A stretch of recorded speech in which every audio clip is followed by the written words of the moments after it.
మనకు చిన్నప్పుడు ఎన్నో సంఘటనలు జరుగుతాయి. కానీ వాటిలో ఏదో ఒక సంఘటన మాత్రం ఎప్పటికీ మనకి గుర్తుండిపోతుంది. అది ఎప్పుడో జరిగిపోయినా కానీ మనకి ఇప్పటికీ స్పష్టంగా గుర్తుంటుంది. ఒక్కోసారి మళ్ళీ మళ్ళీ మనసులోకి వచ్చి అదే క్షణం మన ముందు జరిగినట్టు అనిపిస్తుంది. అందుకే మనం అంటాం, కొన్ని జ్ఞాపకాలు అవి మనలోనే జీవించి ఉంటాయి అని. అంటే అది గతమా, లేక ఈ క్షణంలోనే ఉన్నదా? మనకున్న ఈ గొప్ప అనుభూతుల్లో కాలం ఒకటి. కానీ ఈ కాలమే మనకు తెలిసిన అతి పెద్ద మాయ కూడా. కాలం గురించి వేదాలు చెబుతున్నాయి. కాల కర్మ ఫలదాత అని. అంటే కాలం కర్మలకు ఫలితాలను చేకూర్చే శక్తి అని. కానీ అదే కాలం మనకు అర్థం కాకుండా ఒక మాయగా మారింది. ఈ రోజున మనం తెలుసుకోబోతున్నది, ఈ మాయ ఎలా ఏర్పడింది, అసలు కాలం అనేది ఉందా లేదా, కృష్ణుడు గీతలో చెప్పిన కాలస్మిన్ అనే వాక్యంలో దాగి ఉన్న రహస్యం ఏమిటి అని. ఈ వీడియో చాలా ఇంట్రెస్టింగ్గా ఉంటుంది. వీడియోని ఎక్కడ స్కిప్ చేయకుండా చివరి వరకు చూడండి. ఈ వీడియోలోకి వెళ్ళే ముందు ఈ వీడియోకి మీ సపోర్ట్గా ఒక లైక్ చేయండి.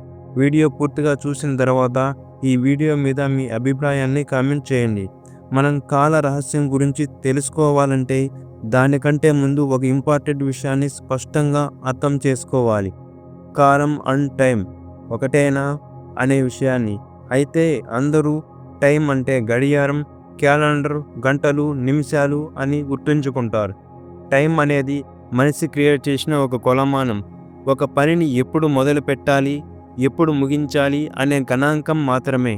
కానీ వేదాలు చెప్పే కాలం అనే మాట దానికన్నా చాలా పెద్దది, చాలా లోతైనది. కాలం అనేది ఒక శక్తి. ఇది ఒక అజ్ఞాత శక్తి. మన జీవితం మొత్తం నడిచే దారిని ఇదే నిర్ణయిస్తుంది. అందుకే వేదాలు దీనిని కాలశక్తి లేదా కాలచక్రం అని చెబుతున్నాయి. మనం ఇంకా సింపుల్గా అర్థం చేసుకోవాలంటే టైం అనేది మనం కొలిచే సంఖ్యలు, కాలం అనేది మనల్ని నడిపించే శక్తి. సో టైం, కాలం ఇవి రెండు వేరు విషయాలు. కానీ మనం రెండిటిని ఒకటిగానే అర్థం చేసుకున్నాం. అందుకే అసలైన కాల రహస్యం మనకి అర్థం కాకుండా పోయింది. అయితే ఫ్రెండ్స్, ఇప్పుడు మనం ఈ కాలం అనే శక్తి ఎలా పనిచేస్తుంది, ఇది నిజంగానే ఉందా లేక మన కళ్ళకే ఓ మాయ చూపుతోందా అనే విషయాన్ని తెలుసుకుందాం. మనకి కాలం అనగానే వెంటనే మూడే మాటలు గుర్తొస్తాయి: గతం, వర్తమానం, భవిష్యత్తు అని. ఈ మూడింటిలో ఏది మన చేతిలో ఉంది? గతాన్ని మనం మార్చలేం, భవిష్యత్తు మనకు తెలియదు. ఇక వర్తమానం అనేది కళ్ళ ముందే కరిగిపోతున్న మంచులా ఉంటుంది. అంటే మనం పట్టుకునే కాలం ఏది మన చేతుల్లో లేదు. మరి నిజంగా ఈ కాలం అనేది ఉందా? దీని గురించి ఒక చిన్న ఎగ్జాంపుల్ చూద్దాం. ఒక్కోసారి మీకు నిద్రలో వచ్చిన కలలో మీరు ఎక్కువ సమయం ఆ కలలో గడిపినట్టు అనిపిస్తుంది. అంటే కొన్ని రోజులు మీరు ఎక్కడో జీవించినట్టు కల వస్తుంది. అంటే ఆ కలలో మీరు నడిచారు, మాట్లాడారు, ఎన్నో అనుభవాలను అనుభవించినట్టు మీకు ఆ కలలో జరుగుతుంది. కానీ మీరు ఒక్కసారిగా లేచి చూడగానే మీరు పడుకున్నప్పటి నుంచి మీరు సడన్గా లేచే వరకు గడిచిన సమయం కేవలం 1 గంట లేదా 2 గంటలు మాత్రమే ఉండవచ్చు. ఇప్పుడు చెప్పండి, మీరు కలలో జీవించిన జీవితం నిజమైనదా లేక అది కాలం అనే ఒక అనుభూతి మాత్రమేనా? అందుకే వేదాంతం చెబుతుంది, కాలం అనేది మన మెదడు క్రియేట్ చేసిన అనుభవం. ఇది మన చైతన్యంలో ఏర్పడే ఒక ప్రతిబింబం అని. ఇది నిజం కాదు, కానీ మనకి నిజంలా అనిపించే ఒక మాయ. ఇదే భావాన్ని మరింత ఆశ్చర్యంగా చూపే ఒక ఉదాహరణ మన పురాణాల్లో ఉంది. బ్రహ్మ వైవర్త పురాణం చెబుతుంది, బ్రహ్మలోకంలో ఒక్క రోజు అంటే మన భూలోకంలో 4.32 బిలియన్ ఇయర్స్. ఇది వింటే మీకు ఆశ్చర్యంగా అనిపించవచ్చు, కానీ మన పురాణాల ప్రకారం ఇదే నిజం. మనకి ఒక్కరోజు అంటే 24 అవర్స్. కానీ బ్రహ్మదేవుడికి ఒకరోజు అంటే 432 కోట్ల సంవత్సరాలు. అంటే మీరు ఒకరోజు బ్రహ్మలోకంలో గడిపి తిరిగి ఈ భూమికి వస్తే మానవులే మిగలకుండా ఈ ప్రపంచమే మారిపోతుంది.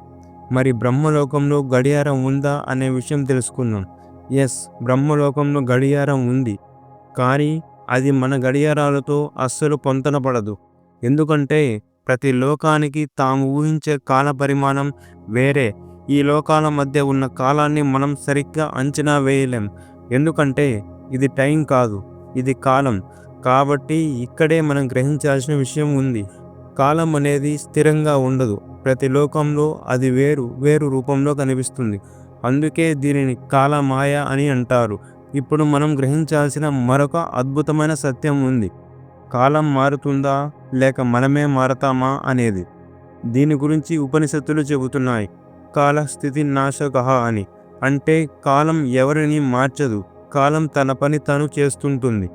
కానీ మార్పు జరిగేది మనలోనే. ఒక చిన్న పిచ్చుక ఒక రోజులో పెద్దగా మారదు. కానీ రోజులు గడిచే కొద్దీ ఆ పిచ్చుక పటిష్టంగా ఎగరడం నేర్చుకుంటుంది. ఆ మార్పు ఎవరిది? కాలం మారిందా? కాదు, ఆ పిచ్చుకలోని మార్పు జరిగింది. అలాగే మనిషిలో కూడా అంతే. ఒకప్పుడు చిన్నగా ఉన్న శరీరం మెల్లగా వృద్ధిగా మారుతుంది. మన ఆలోచన మారుతుంది, మన నడక మారుతుంది, మన రూపం మారుతుంది. కానీ మనం అనుకుంటాం కాలమే మార్చేసింది అని. ఉపనిషత్తులు చెబుతున్నాయి కాలం ఎప్పటికీ మారదు, మారింది నీవే అని. కాలం అంటే మార్పు కాదు. కాలం అంటే ఒక దశను మిగిల్చి మరొక దశలో తీసుకెళ్లే ఓ మార్గం. ఇది ఒక నదిలా ఉంటుంది. ఎలా అంటే నదిలో నీరు మారుతుంది, కానీ నది ప్రవాహం ఎప్పటికీ మారదు. నది అదే దారిలో పారుతూనే ఉంటుంది. సో కాలం కూడా అంతే. అయితే ఇక్కడ మీకు ఒక ప్రశ్న రావచ్చు, కాలం మారదు అని అంటున్నారు కదా, దేనికైనా సరే కాలమే సమాధానం చెబుతుందని చాలామంది అంటుంటారు. అండ్ భగవంతుడైన శ్రీకృష్ణుడే కాల నిర్ణయం ప్రకారం ఈ భూమి మీద అన్ని బాధలు అనుభవించాడు. సో మీరేంటి కాలం మారదు అని చెప్తున్నారు అని నన్ను అడగవచ్చు. దీని గురించి మీకు బాగా అర్థమయ్యేలా వివరించే ప్రయత్నం చేస్తాను. ముందుగా కాలమే అన్నిటికీ సమాధానం చెబుతుంది అనే మాట గురించి వివరిస్తాను. మన జీవితంలో కొన్ని ప్రశ్నలకు వెంటనే సమాధానం రాదు. నా జీవితంలో ఎందుకు ఇలా జరిగింది, ఎవరు నిజమైన వాళ్ళు, నాకు వచ్చిన ఈ బాధ ఎప్పటికీ తగ్గుతుంది అనే ప్రశ్నలకి అందుకే పెద్దలు చెబుతారు కాలమే అన్నిటికీ సమాధానం చెబుతుంది అని. ఇది అర్థం చేసుకోవడానికి ఒక విషయం గుర్తుంచుకోండి. కాలం అంటే మాట్లాడే వ్యక్తి కాదు, కానీ కాలం గడుస్తూ ఉండగా మనం మారుతాం. మన ఆలోచన మెరుగవుతుంది, మన మనసు నెమ్మదిగా మారుతుంది, మనకు నిజం ఏమిటో అర్థమవుతుంది. అప్పుడు మనమే మనం ఎదుర్కొన్న పరిస్థితిని కొత్తగా చూడగలుగుతాం. మనమే మన ప్రశ్నలకి సమాధానం కనిపెడతాం. అంటే కాలం చెప్పిన సమాధానం అనేది కాలంలో మారిన మనమే కనుగొన్న సత్యం. అందుకే కాలం ఎప్పటికీ మౌనంగా ఉంటుంది, కానీ మన జీవితాన్ని మార్చే జవాబులు మాత్రం అది మనకి చూపిస్తుంది. ఇదే కాలమే అన్నిటికీ సమాధానం చెబుతుంది అనే మాటకి నిజమైన సత్యం. ఇప్పుడు భగవంతుడైన శ్రీకృష్ణుడే కాలానికి లోబడి అన్ని బాధలు అనుభవించాడు. సో మనమెంత కాలం ముందు అనేది ప్రశ్నకి ఇప్పుడు వివరణ తెలుసుకుందాం. శ్రీకృష్ణుడు కాలానికి లోబడలేదు. ఆయన కాలంగా మారి భూమిపైకి వచ్చాడు. భగవద్గీతలో 11వ అధ్యాయంలో దీని గురించి వివరిస్తూ శ్రీకృష్ణుడు ఒక వాక్యం చెప్పారు, కాలోస్మిన్ లోకక్షయకృత్ అని. అంటే నేనే కాలం, నేనే లోకాన్ని నాశనం చేసే శక్తి అని. ఇక్కడ మీరు సరిగ్గా గమనించండి. కృష్ణుడు నాకు కాలం ఉంది అని చెప్పలేదు, ఈ కాలమే నేను అని చెప్పారు. అంటే కాలం అనేది ఆయన వాడిన రూపం మాత్రమే. వేదాలు దీన్నే కాలశక్తి అంటాయి. ఇది పరబ్రహ్మని ఒక రూపం. ఇది శూన్యంలో మార్పుని తేవడానికి ఏర్పడిన శక్తి. అందుకే శ్రీకృష్ణుడు బాధ అనుభవించడానికి రాలేదు, మనం బాధల్లో ఎలా నిలబడాలో చూపించడానికి వచ్చారు. ఆయన కాలానికి లోబడలేదు, కాలానికి దిశ చూపించారు. సో కాలం అనేది మారేది కాదు. కాలం అంటే మనం ఎదగడానికి ఇచ్చే అవకాశం. అన్నిటికీ కాలమే సమాధానం చెబుతుంది. భగవంతుడే కాలానికి లోబడి అన్ని బాధలు అనుభవించాడు అని పెద్దలు చెప్పిన మాటలకి మీకు చాలా క్లియర్గా అర్థమయ్యేలా వివరించాలని అనుకుంటున్నాను. ఇప్పుడు మనం అసలైన విషయం తెలుసుకోవాలి. అసలు ఈ కాలం అనేది ఎందుకు సృష్టించబడింది అనేది. సో ఇప్పుడు తెలుసుకుందాం. ఒక మనిషి చేస్తున్న పని మంచి అయినా కావచ్చు, చెడు అయినా కావచ్చు, కానీ దానికి ఫలితం మాత్రం డెఫినెట్గా ఇవ్వాలి. దానికి ఫలితం ఇవ్వాలంటే దానికి ముందుగా తగిన సమయం ఉండాలి. అంటే ఈ విశ్వంలో జరిగే ప్రతి పని క్రమంగా జరగాలంటే, దానికి క్రమంగా ఫలితం రావాలంటే కాలం అనేది చాలా అవసరం. అందుకే కాలం అనేది కేవలం గంటలు, నిమిషాలు కాదు. ఇది కర్మ ఫలితాలు ఇచ్చే ఒక తీర్పు వ్యవస్థ. ఈ సృష్టిలో జరిగే ప్రతి కర్మకి భగవంతుడు వెంటనే కాకుండా సరైన సమయంలో సమాధానం చెబుతాడు. ఆ సమయం వచ్చే వరకు నడిపించే శక్తే ఈ కాలం. అందుకే కాలాన్ని పురాణాలు యమధర్మరాజుగా చూశాయి, కాలభైరవుడిగా దర్శించాయి. ఎందుకంటే ఈ కాలం సాధారణ శక్తి కాదు. ఇది సృష్టి, స్థితి, లయ అనే త్రికాల బంధాన్ని నడిపించే గొప్ప శక్తి. అంటే కాలం లేకుంటే ఈ ప్రపంచమే అసమర్థంగా మారేది. ఈ కాలం వల్లే ప్రతి జీవికి న్యాయం జరుగుతుంది. చివరగా మనం తెలుసుకోవలసినది, కాలం మన శత్రువు కాదు, కానీ మనం పూర్తిగా అర్థం చేసుకోలేని ఒక శక్తి.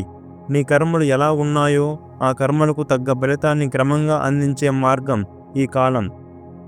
నీ జ్ఞానం ఎంత అభివృద్ధి చెందిందో అదే నిన్ను కాలానికి లోబడి జీవించే స్థితి నుంచి బయటకు తీసుకెళ్తుంది. అంటే చాలామంది కాలానికి లోబడి ఎన్నో బాధలు పడుతూ జీవిస్తున్నారు. కానీ జ్ఞానాన్ని పొందినవాడు కాలం కంటే పైన జీవిస్తాడు. అతను గతం, వర్తమానం, భవిష్యత్తు అన్నిటినీ సమంగా చూస్తాడు. ఇదే కాలాన్ని దాటి జీవించడం అని అంటారు. ఇది జీవితాన్ని నడిపించే దైవిక చక్రం. కాబట్టి మారేది కాలం కాదు, మారేది మీరే. ఎప్పుడూ మారేది మీ అవగాహన మాత్రమే. సో ఎప్పటికీ ఇదే నిజం, ఇదే కాలచక్ర రహస్యం. ఫ్రెండ్స్, ఈ వీడియో మీకు ఏమనిపించిందో ఈ వీడియోకి ఒక లైక్ చేసి మీ అభిప్రాయాన్ని కామెంట్ రూపంలో చెప్పండి. Thank you very much friends.